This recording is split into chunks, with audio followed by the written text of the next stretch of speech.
of the 4 Degens podcasts. As you can see, we only got 3 of the Degens on today. Cole is MIA. Don't know where that man is at. He could be fishing, in all honesty. He has been fishing a lot lately. But I've got my freaking laptop on a pillow, so it's kind of moving around on me. We're going to react to the NFL draft and talk about our teams, talk about winners, losers. I think a lot of people are kind of in agreeance with who some of the biggest losers are, but we'll go there. Grayson, start with your Chargers. Tell us how you feel about them as I get this shared out onto the social medias.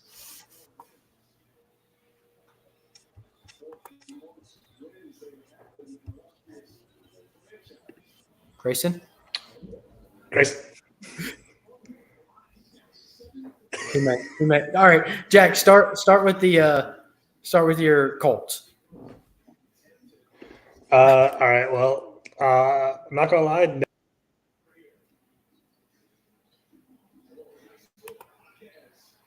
Oh, we lost Jack.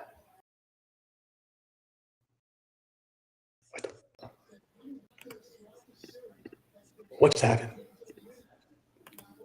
Dude, every time I go to share the stream, it does this shit. I don't know why. What in the world just happened?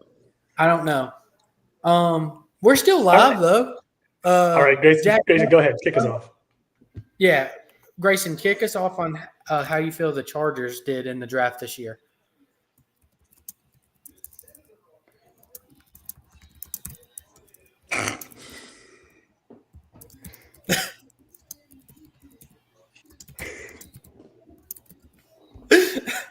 Is Grayson okay?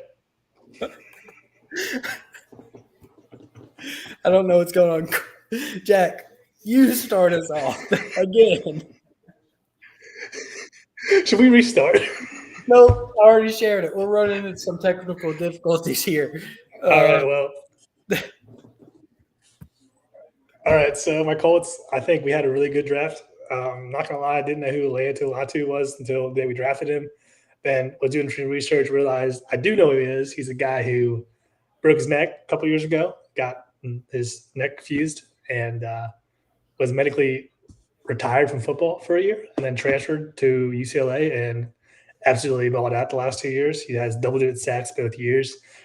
And like a lot of the experts say, and why Chris Ballard drafted him is I think he's the best pure pass rusher that we've seen in a long time. Like he has numbers that are up there with the Bosa brothers and Myles Garrett coming out, which is always good. Just hopefully the neck holds up.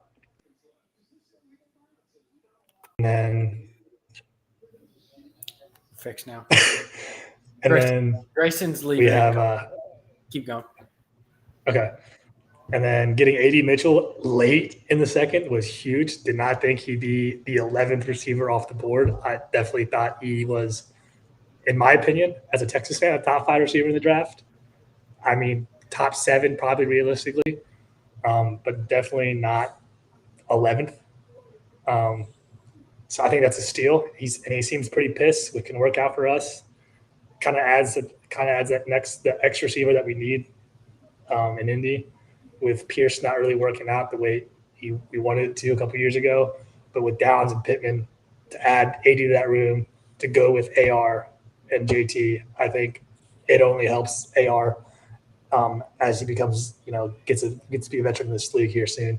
Not gonna lie, didn't really pay attention to past the second round. I trust Chris Ballard. He drafts pretty well. I mean, he's probably the second best GM out of all the teams I like overall in all sports. Number 1 being the GOAT Sam Presti, but that's neither here nor there. We'll talk about that later. But I think we had a good draft. A lot of other people think we do too. Experts say we have an A+ draft.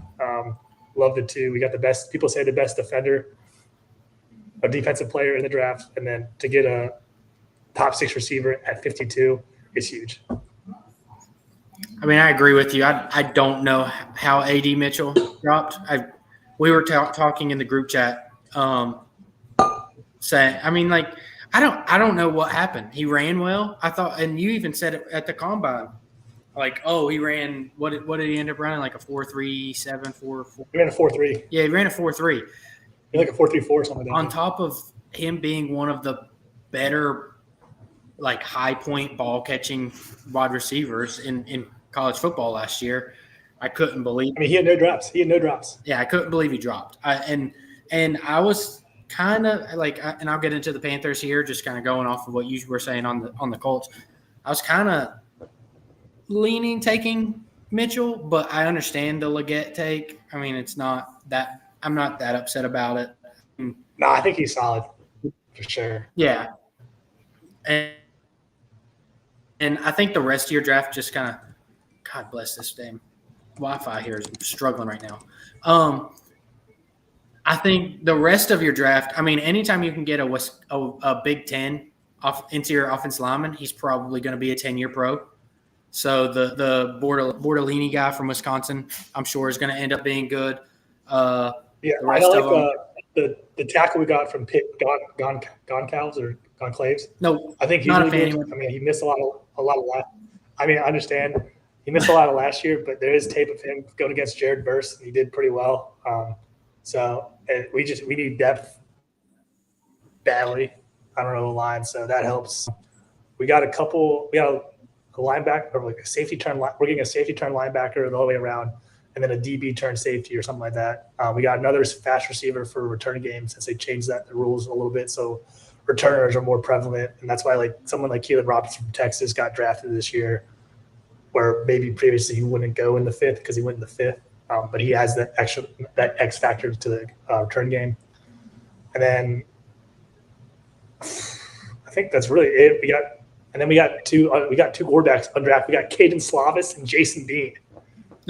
Anyways, continue your story. Jason Bean. The only thing I was going to say else about the draft is I can't believe you guys took a guy from Marshall when Beanie Bishop was available, but Beanie Bishop signed an undrafted free agents deal at Pittsburgh, so I think he's going to stick there. I mean, when you have 20 pass deflections in college football, especially in the Big 12, you got to be pretty decent, even though I was a big Beanie Bishop hater at the beginning of the year. But I'll quickly go through the Panthers because there's not much to talk about, but there is a little bit. I do like the first round move. I like the fact that we moved up and got him at 32 because it opens up that fifth-year option if we want to keep him.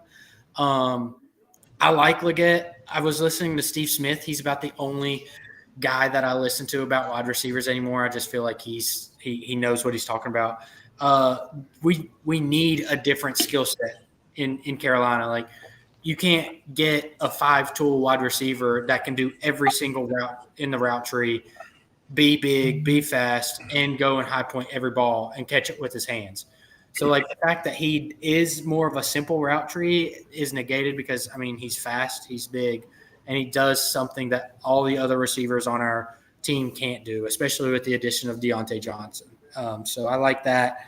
I personally am not a fan of the Brooks pick, only because he's coming off a torn ACL. I beg to differ, but that's obviously. I understand. I do think he was one of the better running back prospects, but he's coming off a torn ACL. So to take him in the second is just high for me when we have so many other needs. I mean, the only ones I would consider that would be on his level would be Trey Benson, Cora, Marshawn Lloyd, and maybe Braylon Allen of Wisconsin. I mean, I would say Estime, but then Estime had the worst freaking combine in the history of combine by running back. So he had a terrible combine. But that's my point. Like, I think didn't Corum when did Corum go? Late second or third? He went actually way earlier. I want to say it was definitely day two. Yeah. Third, yeah, it was third. He went third. He went third. But I don't know. We have so many other needs. I don't think that Brooks was the best pick there. And then especially because we traded back and then traded forward to get him when nobody else was going to go running back in front of us. So it just didn't make sense to me. So I don't love that pick. The rest of them I do like. I like JT Sanders. I think we need a tight end. I don't like Hayden Hurst. I mean, he's okay, but don't love him. Tommy Trimble didn't turn out to be what we need. A big athletic receiving tight end is nice. Trevin Wallace to replace Luvu is good. I think that's good. Just good. I wouldn't say steal, but just value pick. And then the rest of them, I mean, to just figure out what we're going to get. I don't really think there'll be anything crazy. But those top 4 picks I'm okay with. My biggest one that I don't love is definitely Brooks, even though I do like him as a prospect. I just think the second round and especially trading up for him at that point was not, in my idea, the ideal move. I mean, I think, and as my outsider opinion, I think it was Tepper trying to save his ass, to get all these weapons for Bryce Young because their offense was terrible. I mean, I saw live how bad their offense was. So adding Brooks, Sanders, Leggett, John, to give him weapons to be like, I'm trying. I don't know, but we'll see how it works out. I like the Brooks pick again. They traded up for him, right? They traded down and then up. Yeah, I don't know. I think you could have got him at the position they were. They were at 50, like 52, I think, or something like that. They could have gotten later. I think Brooks was late second, early third, anyways, in my opinion. And the only reason why Benson and Corn went early third is because Brooks went early second. I think as soon as the first one got, it was kind of a rally down. But I think they could have got Brooks later. But like you said, I like the first 4 picks, and I don't know the other 3 picks they have. Yeah. I just think, I mean, real quick, and then we'll let Grayson get on the Chargers. Sorry. I would have rather seen an offensive lineman get taken to protect Bryce than a running back coming off of a torn ACL. But I do agree he is trying to get some weapons, so something that we've been begging for years. Can't be too mad at that. I mean, the first round went better for Carolina. I'll say that. You can put as many weapons as you want. If you mess up the quarterback, you're getting fired anyway. So credit to Tepper, who is still the softest executive in sports. He walked into some place of business in Charlotte pre-draft, and they had a sign out front like let the it was a bar GM and right, whatever it was. People have said basically put on a sign out front that said Tepper's an idiot. Don't let Tepper make the pick. That's why they don't have CJ Stroud in Charlotte. And Tepper walked into the bar and took the hat off of the guy who immediately owned up to putting the sign out there, which I have a lot more respect for that than anything Tepper did, acting like a man-child. I mean, if you don't want the heat for a decision like that, don't make the decision. I think you trust the people you hire to make the decision. So that's my 30 seconds on why David Tepper is still an idiot and still, if owners can be fired, should be fired. But, I mean, to the point about weapons, I mean, you got to give Bryce a chance. Obviously, the cast last year was abysmal. It was very, very sad. Miles Sanders just flatly did not work. So I don't hate the move to build through the draft, although off an ACL, I think there were better options there.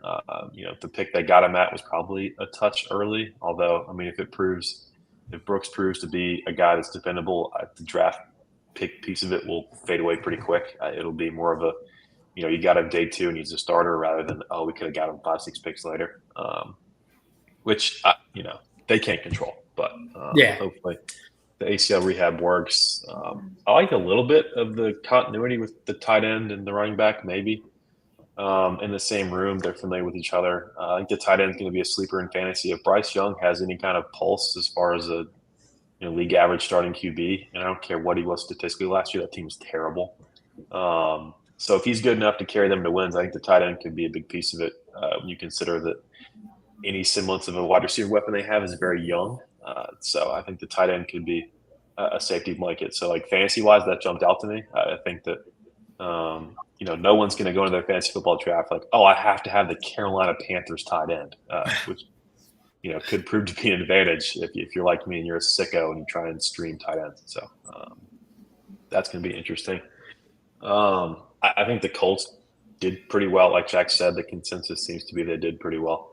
The AD Mitchell thing, that there's so many outcomes with that. I think you're either proven right and he plays well, or he doesn't work out, and you're like, well, duh, of course he fell this far. So, and either one I don't think is necessarily fair. So that's another one where, honestly, if Alec Pierce had looked a little better through 2 years, then they're probably not making that pick. They're not rolling the dice on a guy that, could every other team in the league be wrong, letting him fall here? Maybe. I mean, it happens. It's definitely not on the field. We mentioned the grading part from what we saw physically, performance-wise. He was a first-round talent. But something between the lines, obviously, had every other team in the league spooked. A lot of teams that need a receiver, it's a premium position in the draft. So who knows? But moving on to the Chargers, who are the kings of on-paper success. I think that Harbaugh was predictable in how this first draft went, and I realized Joe Horace is the GM. I'm not stupid. I think Harbaugh had some input here, especially day 3. Our last pick was a Michigan receiver, so obviously there's Harbaugh. That I don't hurt it because it's not Roman Wilson. Exactly, who I thought we could have gotten day 2, and I really wanted Peyton Wilson at linebacker, but apparently Junior Colson out of Michigan, who we went with day 2 at linebacker, I'm not as familiar with, received rave reviews for, I guess, where we got him more than maybe the player himself. Junior Colson does have 2 ACLs. I mean, that's fair. I'll take it. That's how the Chargers injuries go. That's fine. I don't care. I mean, Joe Alt at 5 was very predictable. The J.C. Latham smokescreen was shameless people like Shams trying to make money in the sports betting industry and shilling some random guy the day before the draft. I think they should go to prison for that. So all the people that bet on J.C. Latham to go 5, I think should sue. Everybody that tweeted, "Oh my God, it's Latham at 5," and all the mock drafts suddenly were in lockstep. The Chargers historically are very, very tight-lipped. Examples of that are the Bosa and Mike Williams picks. No one knew what they were going to do during those drafts, and so anytime leaks come out about the Chargers, especially day of, week of, I kind of just laughed to myself. People rarely mock the correct thing to the Chargers, and Alt really wasn't. I wouldn't say quite a consensus. Obviously, we were going to go O-line. He was the likely pick. He was the best offensive line in the draft. That was pretty much a widely held opinion. So I like the pick. When we have Rashawn Slater at left tackle, I don't think Rashawn Slater is going to go anywhere, even off the torn bicep, which he actually returned late in the season, which was good. So I think we're set at tackle, hopefully, for 10, 15 years. What we do inside that at guard and center remains to be seen, I guess. But we're picking 5th because Herbert got murdered last year. And so I think you've got to rectify that before you look at, yes, we probably have a bottom 5 receiver in the NFL pre-draft. I don't know that we're much above 20th now with just how improving we are at receiver. But as far as, the best player on the team is Justin Herbert. That's not going to change. I don't care who the hell we drafted. That wouldn't have changed with the neighbors pick. If we had traded up for Marvin, it doesn't matter. Herbert's the best player on the team. He's the top 5 quarterback in the NFL, depending on who you ask. So you got to keep him upright. I mean, watch this otherwise.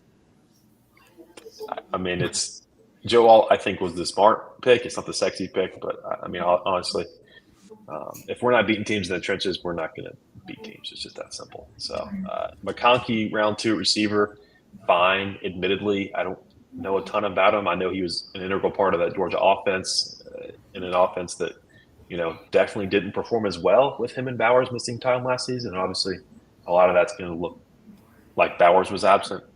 But his lack of presence had an effect on the offense, and that was a team that steamrolled everybody, including, Florida State's walk-on kids in the bowl game. We'll see. Got a running back day 3. I would have liked that a little bit earlier, just considering that we have Gus Edwards and J.K. Dobbins at running back, who will play probably 11 games total the next 2 or 3 years combined. I don't get what thought process went to, hey, we're one of the more injury-plagued teams in the league. Let's go find the more injury-plagued running backs in the NFL and give them money to sit on our IR. The Ravens running back room needs a seance like Bailey. That position with that team, they don't stay healthy. Keith Mitchell was a rookie. He got torn ACL, I think, immediately. And it sucks, but so hopefully that doesn't carry over. But Kimani Vidal, I believe I'm saying that right, out of Troy. We've had small school running backs prove to be gems before. Eckler was undrafted. So I think he graded very, very well where we got him. I think there's value to be had there. The 2 corners and 2 receivers, those were 2 positions of need, especially receiver. So to lead the draft with 3 receivers, if 2 of the 3 can be on the field consistently, and that's like a positive, and that improves the offense, I'll take it. We got Jerry Rice's kid, so hopefully that will work out. There's a lot of questions about why in the world he was there. at 225 overall in the 7th round. So, if genetics is transferable, we're going to find out. Obviously, he will not be Jerry Rice, but if he can be a guy that's on the field, I think that's a positive too. So, PFF has us as an A. A lot of places have us, B plus and above. That's fine. I've been lied to about the potential on paper of this team for the last 5 years, basically since Herbert got drafted. So I'm a bit of a cynic because I've heard people blow smoke up the Chargers.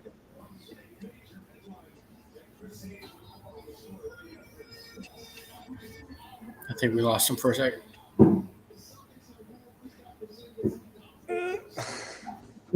Grayson was saying blow smoke up the Chargers' ass for the last 5 years.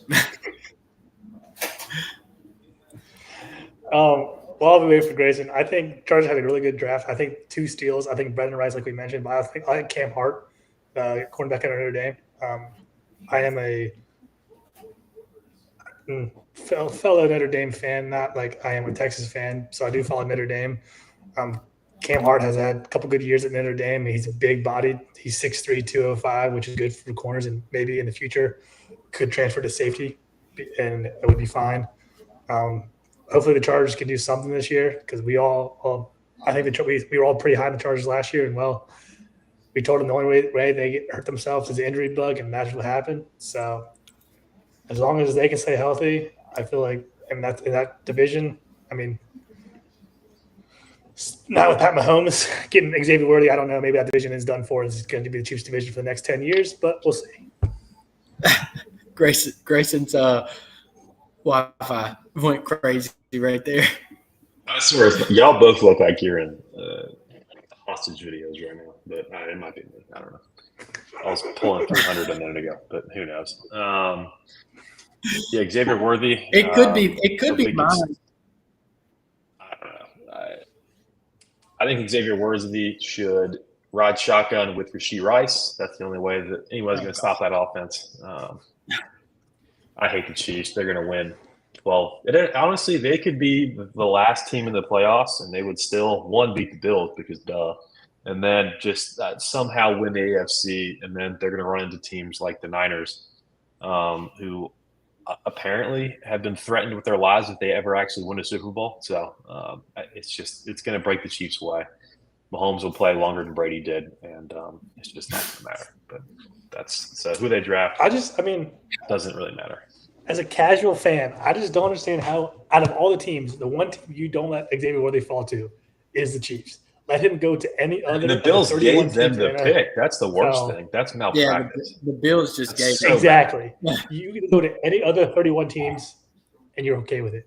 But we've seen what Pat Mahomes does with a speed dude. Now, granted, people say Xavier Worthy, is he John Ross or is he Tyreek Hill? Kind of we'll see. I think he's way better. He's way better skilled than John Ross. Obviously, way too early to tell if he's Tyreek Hill.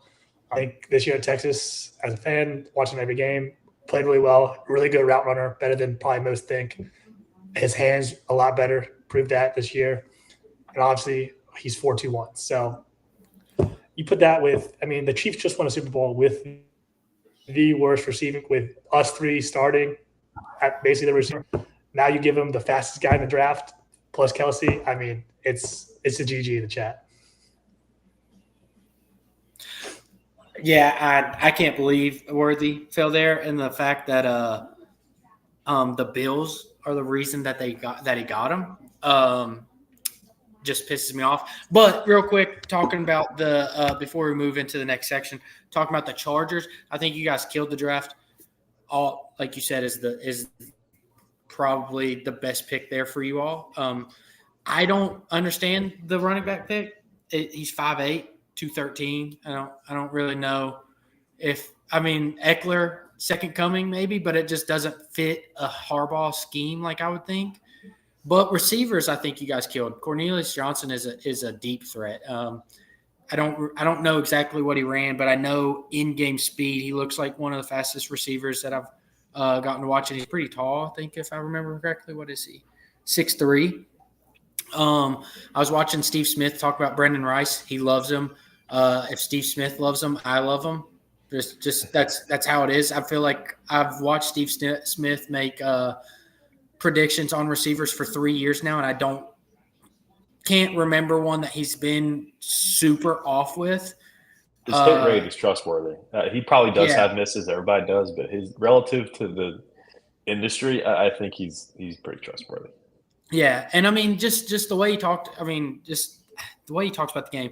But when you think about it, like you got out of Brendan Rice and Ladd, if you think put them with Quentin Johnson and Palmer, you got everything you need. You got somebody that can,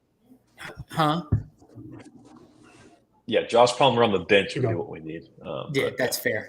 But if you put Ladd in, he's like a more physical route runner, pretty quick, but not top end speed.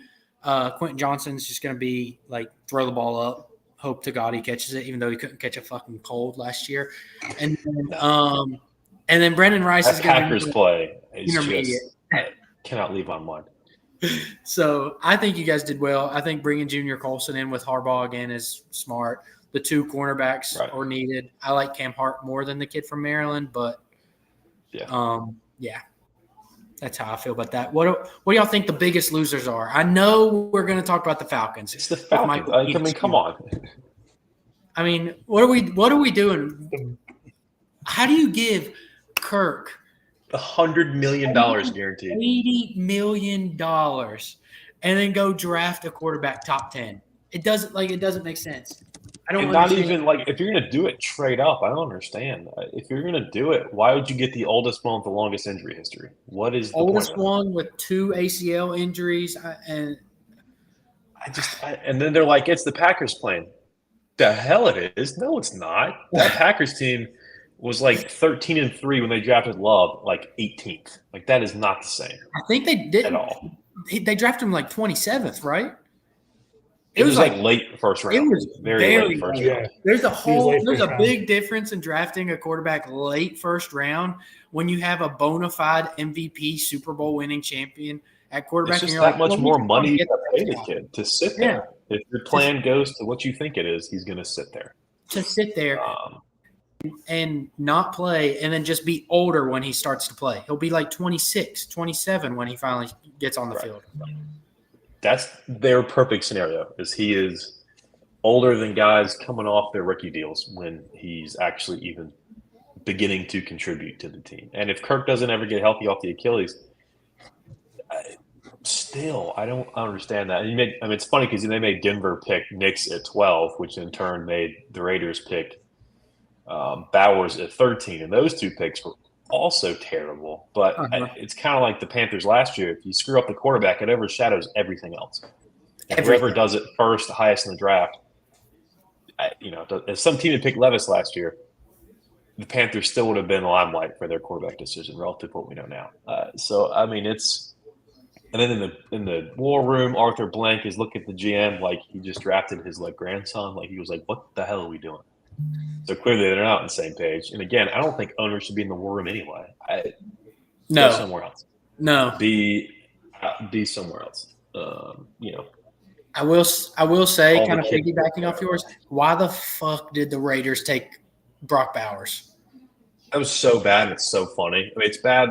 Selfishly, fantasy football wise, his career's over. He's going to join Hunter Renfrow, and Hunter Renfrow's a free agent. But guys that could have been so good in the NFL, and Renfrow still might be, but the Raiders are going to ruin him. He will not be a player remotely close to his potential. His ceiling is 80% of what it was any other team in the NFL, anywhere else. I don't care if Kansas City took him, anywhere else. All the positions that they needed, tight end might have been last, maybe receiver, with Devontae Adams. But they literally took tight end one in last year's draft and Michael Mayer. Yeah. So and Mayer's is Bowers was and look, we said Laporta was a reach. Laporta, tight end 1, tight end 2, Laporta, Mayer, whatever. And is Bowers better than Mayer? Probably. But to take a position that you don't need, where you now have either Gardner Minshew or Aiden O'Connell passing to Mayer and Brock Bowers, that's a bigger issue to me. They needed so much more help, whether they need DBs, tackles, and take best available, but I feel like in this case, if they didn't take Mayer last year, okay, take Bowers. But there's no point. I mean, that's like That was look what the definitely Falcons just did, taking Michael Penix with Kirk Cousins. it was a panic pick, definitely a panic pick. Nobody thought that the Falcons were taking Penix. So then the Penix three should have quarter- been there, and Yeah. Nix definitely should have been there. The And after that, it was a drop yeah. off. The three quarterbacks go in front of you, so they're panicking. So they just best available Brock Bowers. They don't even think when they have so many other issues. Their offensive line's terrible, god awful. They're outside of Max Crosby, their front And that makes me mad not because very good. Yeah. It's, I mean, I love it. I They got think worse. Colts. Yeah. We were looking to trade up, but I think. what other bad picks were there? Well, I think I wish Cole was here to talk about the Bengals because I don't love the Amarius Mims, however you say his name, pick. I understand it was probably a need. You do need to protect Joe, but I think I just don't trust him. I know he's big. I know the prospect is huge, but he couldn't stay healthy. He's like in the SEC, he couldn't stay healthy. So I think the Bengals are benching on ceiling rather than floor. Obviously, size-wise, I think he's the biggest. Like, he's 6'8", 340. I mean, that's ginormous. And like you said, health is an issue. I think a safer pick would have been Guyton that the Cowboys would later take. I mean, same size, just 18 pounds lighter. I think he was a safer pick, but I mean, and like Cole was mentioning, they needed a D tackle. Obviously, if Byron Murphy was there, I think they'd take him. He got taken 2 picks before, and then the next best D tackle would have been like Sweat, I think, or something like that. So, I mean, I think they're going on project, but can they afford a couple of years of projects for Joe Burrow? I don't know. I don't know. I'm trying. I'm just not getting any easier. Not at all. The Steelers Ravens are better than you on paper. The Steelers are a quarterback away from being way better than you on paper. And they killed this year's draft, dude. And I hate the Steelers, but they had a great draft. Their day two, I think, might have been the best round out of anybody. You know who Frazier, Wilson, and Peyton Wilson. Yeah, that might be from where they got those guys at. Yeah. The Frazier pick, come on now. Dude's a stud. I mean, he was arguably the best center in the draft, but he fell because of injury, right? He fell because he broke his leg in the last regular season game, but yet he was still in the NFL draft combine. That it just shows how tough this kid is, how gritty, and how much he will grind to get it. You know. Tell us how you really feel about Zach Frazier. No, but seriously, I need to mention when he went to college. This is their first 4 picks were phenomenal. I was just going through why did the Patriots taking Drake May and then Joe Milton? That's a little confusing to me. Sure. Again, still not the worst quarterback class of the team. Still not the worst quarterback. There was somebody else that I was going to bring up. Oh, while you think about that, I'll go ahead. Go ahead. No, you go ahead. Go ahead. I was just thinking the Niners taking the Florida receiver, Pearsall. Pearsall? Yeah. Pearsall? That was rough. A.D. Mitchell is there. Like, what are we doing? There's about 4 or 5 guys. Leggett was there. Leggett was there. Mitchell was there. I mean, Ladd was there, even though I don't love it. Keon Coleman was there. Jalen Polk, even though he's not amazing, he's a good receiver. He would fit that scheme perfect because you just need possession guys. You don't need anybody that takes the top off. Nice. So I mean, is Pearsall good? Yeah, but is he a top 6 receiver? No. He's not replacing T. Higgins. And I mean, again, the fact that never mind. The fact that A.D. Mitchell fell to 11 is crazy. The fact that Jalen Polk, McConkey, Coleman, Lidgersall, and I mean, not gonna lie, Xavier Worthy went before A.D. Mitchell is crazy to me. That list is not all going to age well. I understand. I understand why the Chiefs took Xavier. I mean, it's kind of hard to pass up a 4-2 in that system. But I mean, he wasn't the best receiver on that team. And I still don't think he's the best prospect on that team, even though he ran a 4.21. So I just can't believe. I know the best prospect's Byron Murphy, but I meant like receiving prospect. Yeah, I mean, I think A.D. Mitchell probably is a better pure receiver. I mean, X is great, and X is going to thrive. I mean, I think X was going to had to go to the right situation, and he went to the perfect situation. Unfortunately, for another AFC fandom for me, but can I root for him? Because I don't know. I mean, I love X and what he did at Texas, but man, it's hard to root for the Chiefs. But yeah, I mean, that's crazy. Any other crazy like falls or gains? I think T'Vondre Sweat going in the second was kind of surprising to me. I mean, Rattler 150 overall. People had him projected in the third, and then the DWI, but it was Ruke Orhora? Where I'm saying his name right? Is he good? Like, I don't watch a lot of Clemson football. That was a bit of a reach, I think, pick wise, draft investment wise, but as a player, I think he's going to be fine. Is he better than Jersey Newton? Because I know Jersey Newton was a dog. Again, I don't know. I'm not up here watching Newton tape. I've watched Rook for a couple of years, and I think he's going to be an impact player. And again, you kind of wince at where they got him now, but he's a guy that can play up to that rather than a guy who you're like, we could get him 10, 15 picks later, a round later, and he just fizzles out. I think that Rook's going to play up to where they took him, but on paper, that was another one that people circled as like, what are you doing? And it didn't help. How about Wiggins going to the Ravens? I mean, that's a great spot for him, honestly. I think he's going to do well there. That's what I think too.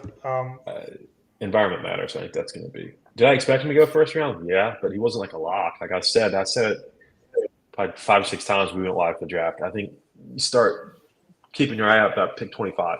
He ended up going 30, so I think that fell right within my expectations. I will say when defensive players didn't come off the board till pick 15, I was like, oh shit, okay, like he's even slide, but it's not going to be his fault. Yeah. But they still were able to make something happen. Kool-Aid McKinstry fell for, again, probably not on the field stuff. Who the hell knows?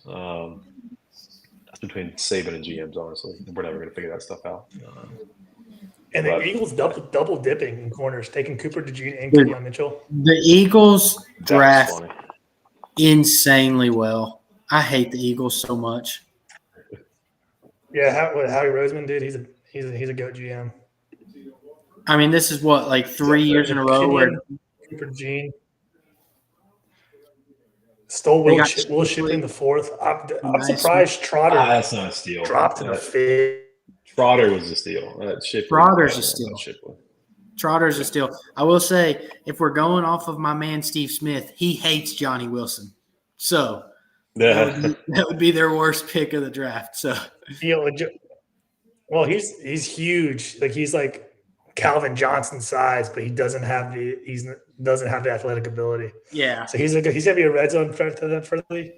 I mean, although you have AJ Brown, Devontae Smith, so I don't really. I mean, in Dallas, I don't really know. But did Trotter have a bad year? Like, is that why? Like, there's no way he's really not. I don't have a perfect answer for why he fell. It's just kind of a combination of things. And I mean, especially the pedigree with Clemson with defensive players, not outstanding at linebacker. You think of all the guys up front, I can rattle off all pros and guys just got paid $80 million. They're obviously a level above. At linebacker, we don't have that same resume as a program as far as churning out guys. So that may be a little bit of it. But I could not believe. Yeah, your defensive line, dude. Dogs. Yeah. When I settled in and kind of looked at like where he was really actually truly going to go, I was really surprised because I thought, okay, day 2, whatever. And I sat down and looked at it. I'm like, no, he's not. I mean, what in the world? I just didn't do my homework there in full, but it was very surprising to me that he fell. It was really surprising to me, but I think a lot of the stuff I was listening to was a little bit of size, right? Isn't he a little undersized for linebacker? Yeah, but I mean, to me, frame and He's size. he's fix 6'4", that. 220. Yeah. I mean, you lock the kid in the weight room. You give him the Right. NFL matching. He's edge. He's a rusher, right? He's a rusher, not a pass. He's not a pass guy, right? He's a rusher off the edge more than a. I think you can have him do both if you wanted to, but I think he's better suited edge. So I don't know. I'm not really sure. That was one. I was more surprised that he fell than I was that Shipley went before I thought he was. As far as like where Clemson guys went, Trotter was the more surprising one to me. Yeah, I mean, well, then you get Trotter on the was it ESPN or the Pat McAfee show, and his dad was wearing a West Virginia shirt. Shout out Mountaineers. Oh, God. His dad played for Philly and was a very, very good player for them. So I think that Trotter's not to the point where it's like, oh, that was a favor. Like, he's a really, really good player, and I hope it translates. But yeah, as far as like biggest stock off of where I had it, Trotter definitely takes that in my eyes. But I mean, it was not a season to remember in Clemson. Not that really hasn't much impact. I mean, maybe less eyes initially on film, but I mean, 80% of film is done after the season. So I mean, who knows? I do have to say, just kind of looking through the teams before, because I wasn't a fan of Brian Thomas. I know he led the nation in receiving yards, but I didn't think he was top 25 personally. But how do y'all feel on that? I mean, I like Thomas. Obviously, he was wide receiver 2 on that LSU team, but obviously LSU had to score 50 points a game just to win a game because their defense couldn't stop a cold. I mean, you had arguably the best defensive player in the country in Harold Perkins, and they made him drop back and pass commit or pass. I was like, what are you doing? He's the best pass rusher in Liberty College or whatever. Yeah. I don't know what Brian Kelly is cooking down there, but meth. And then obviously you had the Heisman winner in Jaden Daniels, but did I think he was what he got taken as wide receiver 4? No. I think he was late first. I think maybe he falls behind AD and X, and maybe kind of falls with it like where like Xavier would go or Ladd would go. But I mean, the Jaguars are the Jaguars, so it is what it is. That's true. I'm trying to look through teams. As long as he doesn't bet on football, that's a win. That's a win for the Jaguars. I mean, they're starting to try and organically replace that class of guys they grossly overpaid just because Jacksonville was an abysmal football destination. Because of Urban Meyer being an idiot. But I think that, was it the perfect pick? Probably not. Is he capable of beating out the guys they have there? Absolutely. 100%. That's a very high bar. So, I mean, if the guy's on the field putting up productive snaps, I think you can talk your way into the draft slot. I think that's not going to be hard in his case. I will say the fact that a punter went in the 4th round is a little shocking to me. Don't really understand it. How do you draft a quarterback number 1 overall and then come back and draft a punter? Not showing much faith in your quarterback there, in my opinion. Did you see what Caleb Williams said? He's like, you're not going to be punting them. Don't worry, you're not going to be punting that much this year. Which gives me bullshit. Yeah. Gives me a chance to segue us into this this next session before we end this, because my laptop is actually about to die. I need to grab my charger. Can you grab that, please? I don't think Caleb Williams is all that, man. I really don't. My bold take of the year is I'm not going to say anything crazy like I think he's going to be the biggest bust or whatever like that. But I just don't see, even with all the noise that they're going to make, I don't love their play calling in general. I mean, I like Justin Fields. I don't think he was the best passer ever, but they didn't address the issues of O-line that they needed to address. They got a 3rd-round offensive tackle from Yale. And they did not really address – they didn't get an edge rusher until the 5th round, so they didn't address the defensive issues that they had either. So I personally would have been a fan, if I was a Bears fan, of them keeping Fields and then trading back. But they only had 5 picks this year's draft, and they took a punt with one of those. Yeah. How do y'all feel about Williams? And give me a bold take going into next year before we sign off of here. Go ahead, Jack. Go ahead, Grayson. Go ahead. All right. I think it's Caleb Williams as a prospect deserved his draft slot. Obviously, this was kind of a foregone conclusion that we haven't seen since Luck or Lawrence. I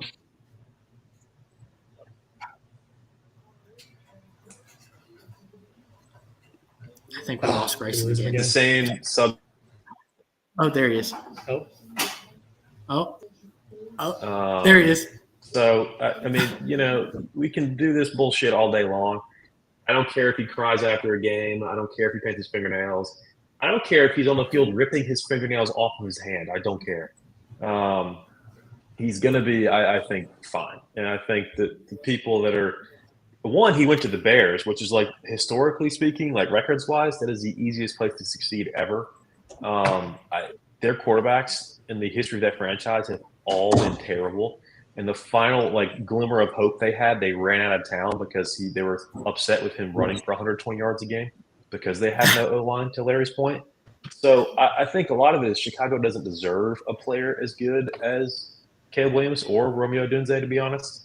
That coaching staff that's in place is still, subpar if you're trying to put a quarterback in a good position. We saw with Bryce Young and with C.J. Stroud, the differing outcomes you can have in as soon as a year. How Trevor Lawrence-led team won a game because of bad coaching. So the coaches will be fired well before Caleb Williams is run out of town.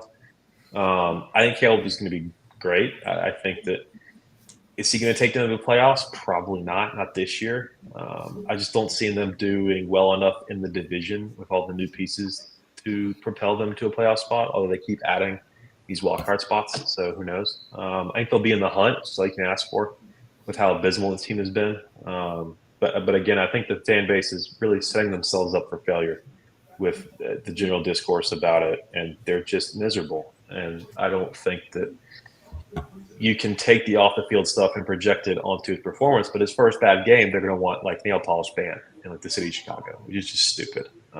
It's not football related. It doesn't help the team get any better. And again, this is one of the most just talent devoid teams in the history of football at receiver and at quarterback. When you look at it, as old as this team is and as low as their records are relative to everybody else. So the bar won't be low, but I think that his on-field performance can hopefully quiet a lot of the noise because a lot of it is off the field, which is unfortunate. Like Hickory barbecue or cheesy Baja. My personal go ahead. Yeah. I agree with Grayson. Is Caleb going to be Trevor, Andrew? I don't know. But I think, like Grayson said, clearly the number one quarterback in this year's draft. Again, kind of going off that, the reason why so many teams get quarterbacks early with Penix, McCarthy, Bo Nix, is because I think of how scarce they think next year's QB draft is. With right now, Shador Sanders is the favorite, and the only quarterbacks worth taking would be Shador. Yeah, no Carson fucking Beck, chance, by the way. and Quinn Ewers.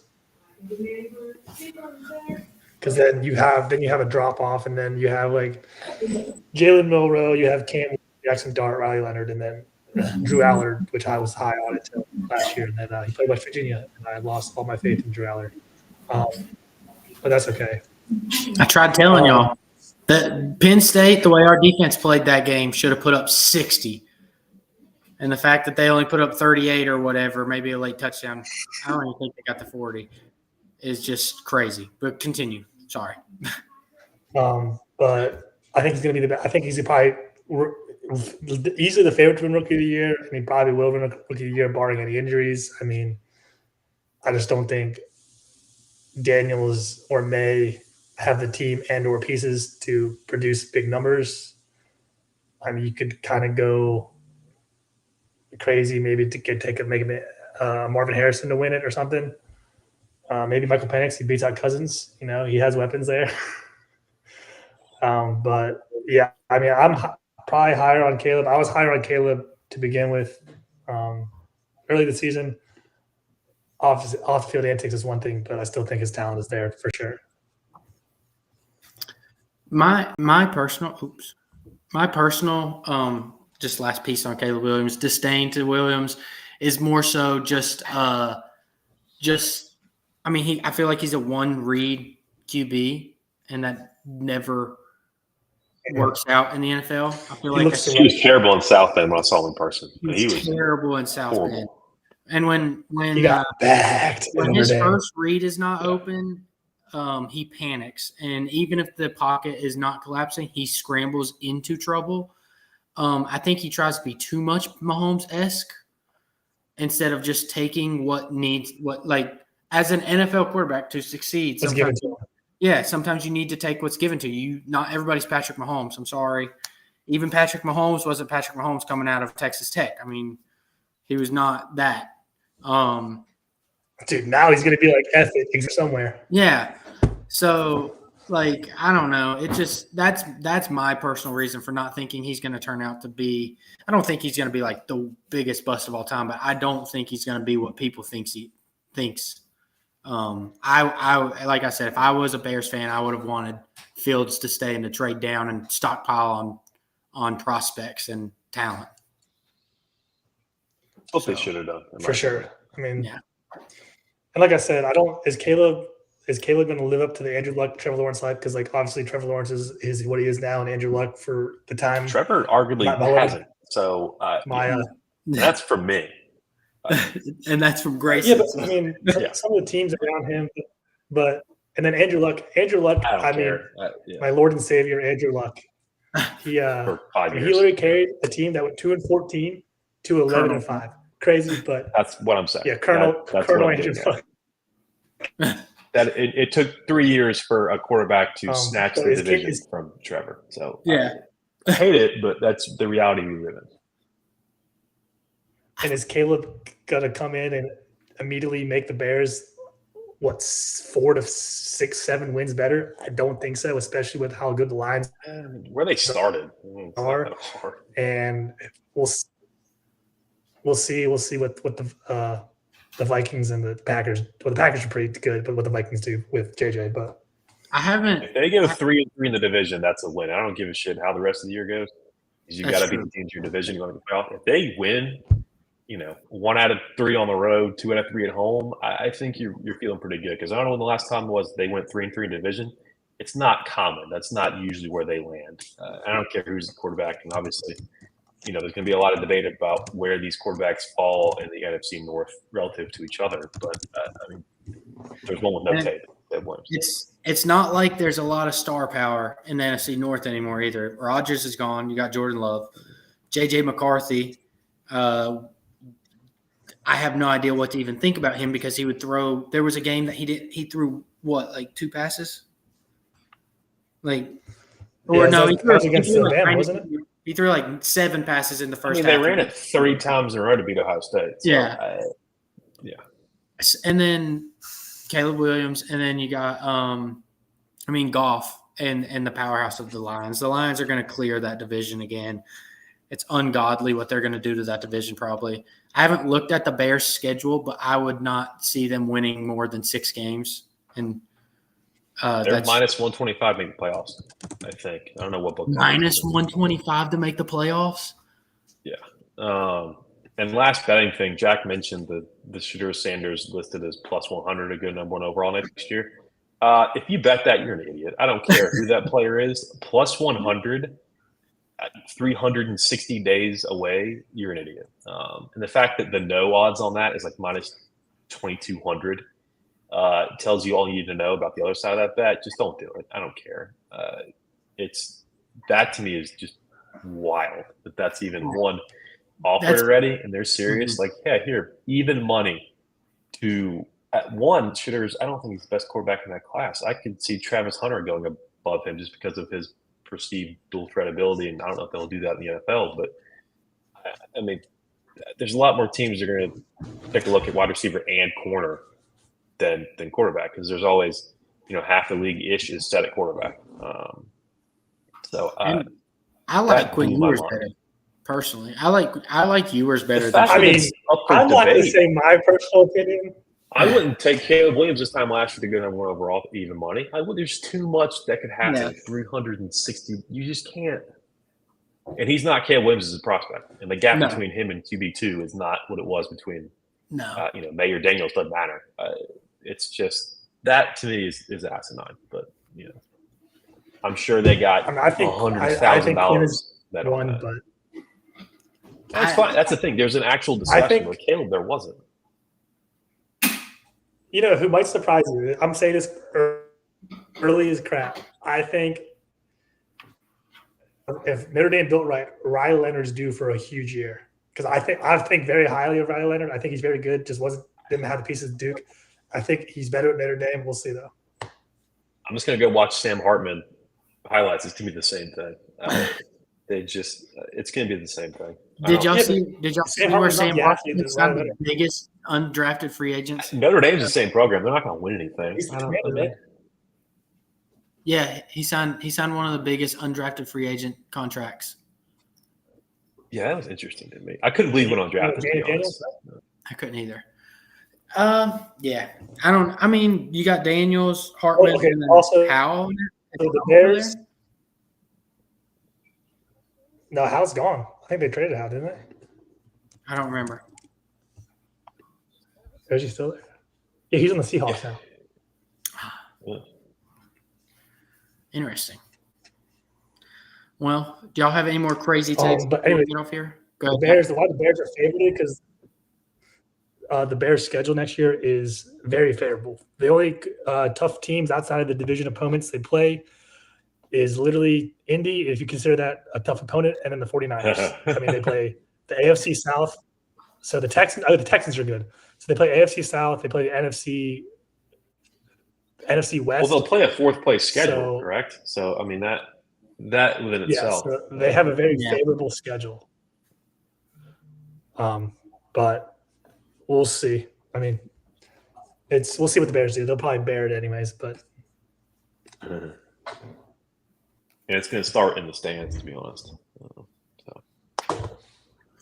All right. Well, there you go. I go. can't wait for college football and NFL football. Then our podcasts are about to be. We get to see Ryan Day again. We get to see Deion Sanders again. College football will be fun. I don't know about NFL. I was not a fan of going like 43% last year. That was rough. Yeah, that was bad. Relative to dude, I was like 10%. What are you talking about? Yeah, Jack, you were rough in NFL last year. I was down bad for a few weeks. You ended well. I ended decently well, but man. All right, well, that's our NFL takes. Caleb Williams is going to be a bust. No, I'm just kidding. Signing off as the 3 Degens podcast. Catch up, or 4 Degens, but there's only 3 of us here, so that made me say it. Damn, sorry, Cole. Catch y'all.